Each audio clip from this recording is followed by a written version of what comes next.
Dear viewers, the story continues as follows. Dan relents and agrees to cooperate with Charlie to trap the serial killer Cary. Charlie holds Mike at Shangri-La as leverage and instructs Dan to feign finding a lead to lure Cary into a meeting.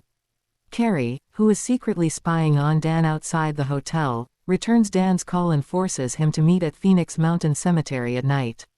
Charlie disguises himself as a taxi driver to transport Dan to the site. Intending to eliminate Dan and use the taxi driver as another meal for his Zhiyu worm, Cary rear-ends Charlie's taxi at the cemetery to initiate his attack.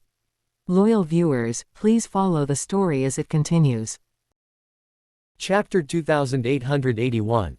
Seeing Dan kneeling on the ground and begging, Charlie felt nauseated and said coldly, "If you still want to return to the United States in this life, then you will honestly cooperate with me to catch Cary.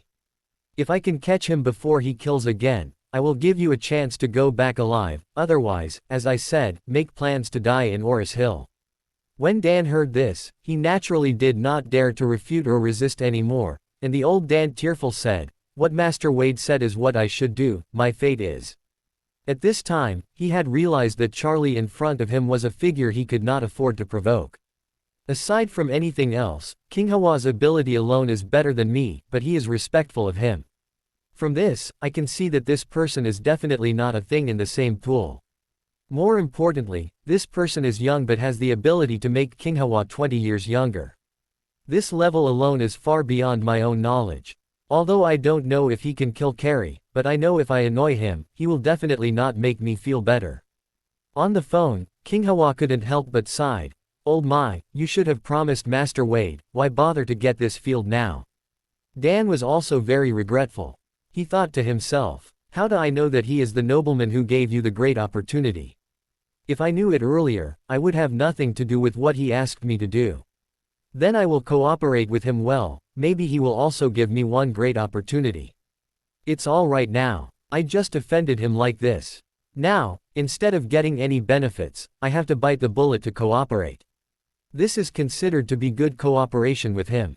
Afterwards, he may not easily bypass me. As for the great opportunity, don't even think about it." Seeing that Dan finally gave up resisting, Charlie said, "Since you have agreed, then first tell me the details of your meeting yesterday, such as what the two of you talked about." Dan did not dare to delay, and hurriedly told all the details of the meeting with Cary yesterday. There are three very important points. The first one is that Cary's goal in Aurous Hill is to find Charlie and then kill him. Second, Cary asked Dan to find a breakthrough point from Zhiyu. From this, it can be confirmed that this guy must have received news from Chengfeng. He felt that he had a close relationship with Zhiyu and passed through where he can find himself. Third, Cary took two missions from Chengfeng. The first mission was to kill Charlie, and the second mission was yet unclear. After clarifying this, Charlie said coldly, "Since you are willing to cooperate with me, then give Cary a call and tell him that your investigation has made significant progress. Ask him out for a meeting. I want to set him up." Catch a turtle in an urn. Dan hurriedly asked, "Then if he is asking me for relevant clues on the phone, what should I say?"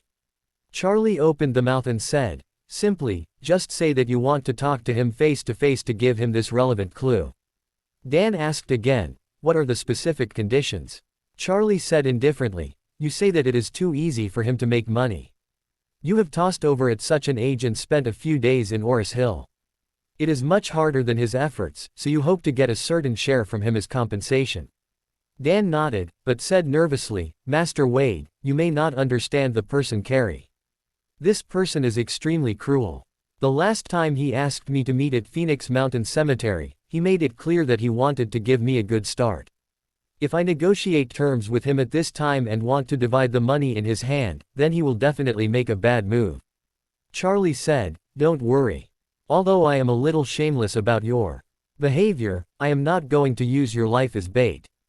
As long as you cooperate with me to bring out Cary, I will naturally keep you safe." Although Dan was not sure in his heart, he knew that he had no other choice at this time, so he could only agree and said, he must be suspicious by nature. "Where does Master Wade plan to meet him?" "Too remote, I'm afraid he will be wary." Charlie waved his hand, "You ask him to come to Shangri-La directly. He must know that you live here, so it is safest for you to ask him to meet here. Dan couldn't help but said, Master Wade, Shangri-La is crowded with people and is located in a downtown area. If there is a fight against him here, will the movement be not too big? It's too big to end, and there may be unexpected troubles. Charlie snorted and said, I asked you to invite him to meet here directly, just to minimize his doubts, and you must also understand that it is impossible for this kind of person to agree to meet you here. After speaking, Charlie said again, he must also have the same concerns as you just mentioned. If he really wants to kill you, he will not dare to kill you directly at Shangri-La, so I believe he will ask you out to meet, and he must choose the location, so that he won't have any unnecessary fear and suspicion. Dan nodded, clasped his fist, and said, Master, if it is your best consideration, I will call him. No, Charlie said coldly, he just met you last night, and you didn't even go out of the hotel door today. Tell him directly that you have a clue. He will definitely not believe it. Dan couldn't help but said, Cary may not know everything about me, right? Charlie said calmly, you and Cary are not the same kind of people. You make money by craftsmanship. He makes money by killing people. Just like a cook and a killer, you have nothing to do with each other, so you are not the same kind of person at all. It's not in one dimension at all, and you can't understand at all. How cautious is the personality of a person like him who makes money from murder, and how careful his mind is. Maybe he has been observing you in secret, maybe. So if you make a call, it might be all exposed. Dan hurriedly asked, so what do you suggest, Master? Charlie opened his mouth and said, you follow your original plan, go to Du's old house, and call him after you come back. Dan nodded, then looked at Mike, who was motionless next to him, and hurriedly said, Master, please let my great-grandson recover. I will go to Du's house with him. Charlie said indifferently, Mike stays here, my people will naturally take care of him. If Cary asks about him, you would say that Mike was frightened at Phoenix Mountain last night and is uncomfortable today, so he didn't join you. I believe Cary will not doubt it. Cary did observe Dan and Mike secretly. However, as Charlie speculated, he did not enter the Shangri-La directly but chose to stalk in the dark outside the Shangri-La. This is mainly due to the fact that Shangri-La has a lot of people and has a very complete monitoring system. If no one is helping, the possibility of trying to hide from the monitoring is almost zero. Cary feels that with his own skill, everyone who enters and exits the hotel can be closely guarded outside Shangri-La. As long as Dan and his grandson leave, he can follow along all the way. Cary did not trust Dan. On the one hand, he was worried that he would be passively sabotaged and would not help him find the mysterious person. On the other hand, he was also worried that Dan would take the credit for himself. After all, in his opinion, this old fellow is not a fuel-efficient lamp. So the best solution is to keep an eye on him secretly. If this old guy dares to carry a moth on his back, then he should be dealt with first. However, Cary did not know that at this time Dan had already turned against the water. After leaving Mike at Shangri-La, Dan left alone and went to Du's house in accordance with Charlie's instructions. Cary was very puzzled. He didn't know why Mike didn't come with him, but if he wanted to come to Mike as a young man, he couldn't have any real skills, so he wasn't afraid that Dan was playing with him. So he drove a rented Volkswagen sedan and followed all the way. Dan pretended to stay at the Du's house for a long time, then took out the compass and talisman for a while, then he pretended to have gained something, stopped a taxi, and went to the original incident, the Forbidden Mountain Tunnel, and then returned to the city for a while to search, finally returned to the Shangri-La Hotel. Cary followed all the way, followed Dan to the old house of Du's, went to the Forbidden Mountain Tunnel, and followed a big circle around Aurous Hill. He became more and more certain that this old fellow must have found some clue. So, soon after he returned to the hotel, he called Dan, and on the phone, pretending to be concerned, he asked, Mr. Dan, is there any progress? Dan was planning to call Cary, but he didn't expect the other party to call him first, so he followed Charlie's instructions and said, Master, I ran a long circle outside and just returned to hotel. You called me as soon as I reached the room. Cary smiled and asked, oh, Mr. Dan had gone out. I think there must be progress on this matter. I don't know what the result will be. Dan said in a convenient way, let me tell you the truth, things have indeed made a big breakthrough. Cary hurriedly asked, what kind of breakthroughs are there and are they accurate enough? Dan said with some embarrassment, well, Master, I'm sorry to trouble you.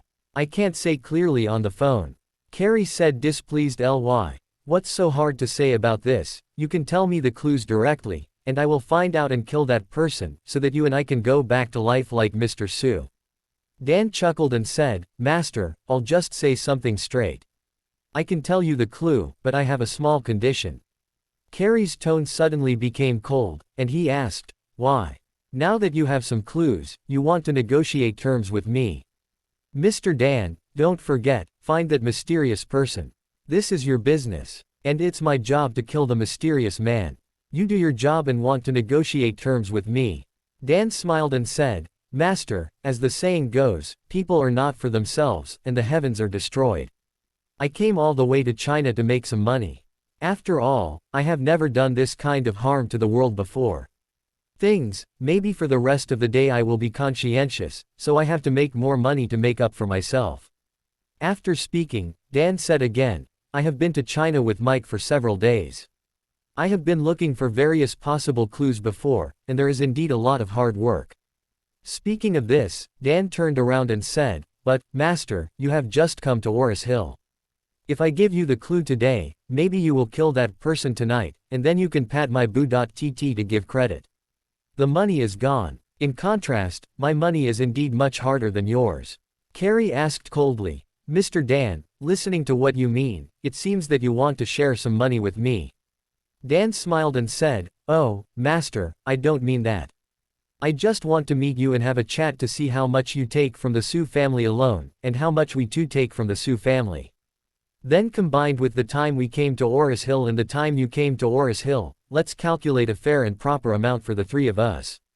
If I and my grandson take too much, then we will take out the more part to share it with you, Master. But if it's Master, you take more, then I have to bother you to supply us with the more. When Cary heard this, he was suddenly furious. He thought to himself, this old thing is really shameless. He wants to count money by head and time with me at this time. Doesn't the old thing want his life? However, he did not directly attack on the phone, because he knew very well that it was not difficult to kill Dan and his grandson himself, but the difficulty is that after killing them, there is no way to find that person. Therefore, I still have to find a way to get the clues out of his mouth. So he asked in a cold voice, Mr. Dan, since you want to meet and chat, let's make an appointment for a time and a place. Dan hurriedly said, Master, directly come to Shangri-La. I booked a suite here and the environment is good. Cary refused. I hate places like hotels the most. Otherwise, I won't come to Aurous Hill to eat and sleep all the time, or we'd better make an appointment at Phoenix Mountain Cemetery. Phoenix Mountain Cemetery. Dan blurted out. Your Zhiyu worm swallowed the security guard's brain. Now there are rumors that he was eaten by a ghost, causing panic. I'm afraid the relevant departments are also looking at the place. We meet there again, afraid it's inappropriate, right? Cary said indifferently, to be honest, I slept in Phoenix Mountain last night, not to mention, the scenery is really good, and there is no one to bother me. When the police came to investigate the corpse in the morning, I even joined in and watched. Look, now under the panic, the security guards in this place don't dare to be on duty at night. We talk about things here at night and don't have to worry about ears on the wall. Dan thought for a while, and said with some worry, Master, the Phoenix Mountain Cemetery is really remote, or let's change to a closer place. Cary said coldly, if you give me clues now, then we don't even have to see, but if you want me to take part of the profit from my pocket to you, then I'm sorry, you have to follow my request. When Dan heard this, he said, okay. In that case, see you at Phoenix Mountain tonight. Cary smiled. When we meet tonight, I will see or leave. When Cary hung up the phone, his expression was venomous. He really didn't expect that an old thing like Dan would dare to negotiate terms with him.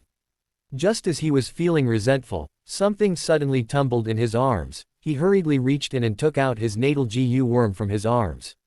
As soon as the white and fat worm came out, it twisted its body vigorously, and it kept squeaking in his mouth, seeming to be a little dissatisfied and protesting.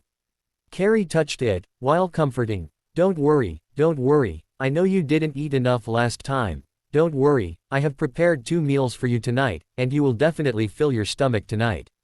What's interesting is that the big white worm seems to be able to understand what he said. When Cary promised to let it have a good meal, it immediately stopped the dissatisfied protest, and cleverly rolled repeatedly in his palm. He laughed evilly at this time, and said to himself, Dan, since you are such an old man so ignorant of good and bad, don't blame me for being ruthless. Next year, on this day, it will be your anniversary. Tonight, I will use the brains of you and your great-grandson to feed my baby. At this moment, Dan hung up the phone, looked at Charlie next to him, and said honestly, Master Wade, what you asked me to do, I'm done. Charlie nodded slightly, and said lightly, then you have to work hard to go to Phoenix Mountain Cemetery with me at night. Dan's expression was shocked, and he blurted out, Master Wade, didn't you say that as long as I arrange an appointment for you with Cary, you will let me go? Charlie said, the area of Phoenix Mountain Cemetery is very large. If you don't show up, Cary will most likely not show up as well. If he notices an abnormality and runs away, he will immediately guess that you betrayed him. Do you think he will let you go, then? Dan's expression immediately became very ugly. Charlie was right. Since I have made an appointment with Cary to meet at Phoenix Mountain Cemetery, if anything goes wrong, he will immediately suspect that I betrayed him. If he retaliates at this point, I can't do anything with him. Thinking of this, he thought again in his heart, but, if I followed this man and he couldn't kill Cary, would I be buried with him? Cary's methods are so harsh, just that is the trouble. The natal Zhiyu worm is extremely powerful. If Charlie's strength is not good, then in the end both I and him will have to become food for that white worm. At this time, Dan was constantly thinking about any possible situation and the corresponding results. After thinking about it, he still felt that he had to believe in Charlie and hope that he could kill Cary. The reason is also very simple. If Charlie kills Cary, he still has a chance to survive, but if he can't kill Cary, he will undoubtedly die too. Therefore, he could only bite the bullet and promise, okay Master Wade. I will go to Phoenix Mountain with you in the evening. In the evening, Charlie sent Claire home and ran out of the house on the excuse of something. At the door of Thompson, Orville drove a taxi and parked on the side of the road. In front of the taxi at this time, the words hired were displayed. Orville had been waiting here for a long time. Seeing Charlie coming out, he hurriedly got out of the car and said respectfully, Master Wade, you are here. Charlie nodded, pointed to the taxi, and asked him, is there nothing wrong with this car? Orville hurriedly said, this is a standard operating taxi. The license plates and certificates are real. Don't worry. Charlie said with satisfaction, okay, good job, give me the car key. Orville didn't dare to delay, and hurriedly handed the keys to Charlie's hand, and said, Master, if you have anything, please feel free to contact me. Okay. Charlie nodded slightly, took the car key, and said, I'm leaving now. After speaking, he got into the taxi, started the car, and drove towards Shangri-La. When Charlie came to the front of the hotel, Dan also walked out of the lobby. When he walked to the door and saw Charlie driving the taxi, he waved his hand at him. Charlie drove the car up to him, lowered the window, and asked, are you going to take a taxi? Yes. Dan nodded and said, I'm going to Phoenix Mountain Cemetery. To Phoenix Mountain. Charlie pretended to be horrified. Why do you want to go to such a place in the middle of the night? I can't go, it's too bad. Dan hurriedly said, brother, I have something very urgent to go to Phoenix Mountain. If you feel unlucky, I can add more money to you. Hearing this, Charlie rolled his eyes and asked, add money? How much can you add? Dan directly took out 1,000 yuan bills, handed them to Charlie's hand, and said, 1,000 yuan, what do you think? Charlie pretended to get shocked with his eyes wide open, and he waved happily and said, come on, get in the car. Dan opened the car door and sat in. Charlie started quickly, and the vehicle headed towards Phoenix Mountain. On the way, Dan asked nervously, Master Wade, do you think that Cary is following us? Charlie said indifferently, regardless of whether he is following or not, we have to do a full set of the show, otherwise, if there is a disclosure, the other party will disappear. Without a trace for good. Dan nodded, and then asked, After we reach the place after a while, do I go in by myself, or do you have other arrangements? Charlie said. Just get in when you get off the car and wait for Cary to contact you. Dan asked nervously, then what do you do after I get off the car? Do you follow in secret, or just wait outside? Charlie said calmly, don't worry, I will follow you in openly when the time comes. Dan couldn't help asking, will that make Cary suspicious? Charlie said confidently, no, I will definitely find a way to come in when the time comes. Dan was surprised, why are you so sure? Charlie sneered, because Cary attaches great importance to that natal Zhiyu worm, he wants to feed it, so he will definitely not let go of potential food, and once let me go, there is a bit more risk of exposure, why not just kill me and give more brains to his worm? This is like killing two birds with one stone. Dan couldn't help asking, what if he doesn't want to have extra troubles and just wants to solve the problem with me only? That way, if you don't drive the taxi away, Cary will definitely have doubts in his heart. Charlie waved his hand and said confidently, don't worry, he will definitely be reluctant to let me go. Although Charlie didn't know Cary or his acting style, he felt that cruelty and killing must be carved in the bones of people like him. He usually doesn't kill people. It is by no means a kind heart, but the conditions do not allow him. Once the conditions permit, he will certainly not have any mercy. According to Dan, the last time he saw Cary at Phoenix Cemetery, the cruel man also lamented that the huge cemetery had only one security guard, so that he could not feed enough to his natal Zhiyu worm. This shows that once conditions permit, Cary cannot kill only one person, he must kill as many people as possible. Today, Dan wanted to get a piece of the pie from his pocket, and he must have touched his nerves. He would definitely be murderous towards this old man, otherwise, he would not invite him to meet at this desolate and haunted place again. At that time, as long as he sees Charlie as a taxi driver, he will never be merciful to him. Cary at this time kept driving behind Charlie's taxi. He was thinking about killing Dan and his great-grandson Mike together tonight. Unexpectedly, only Dan walked out of the hotel.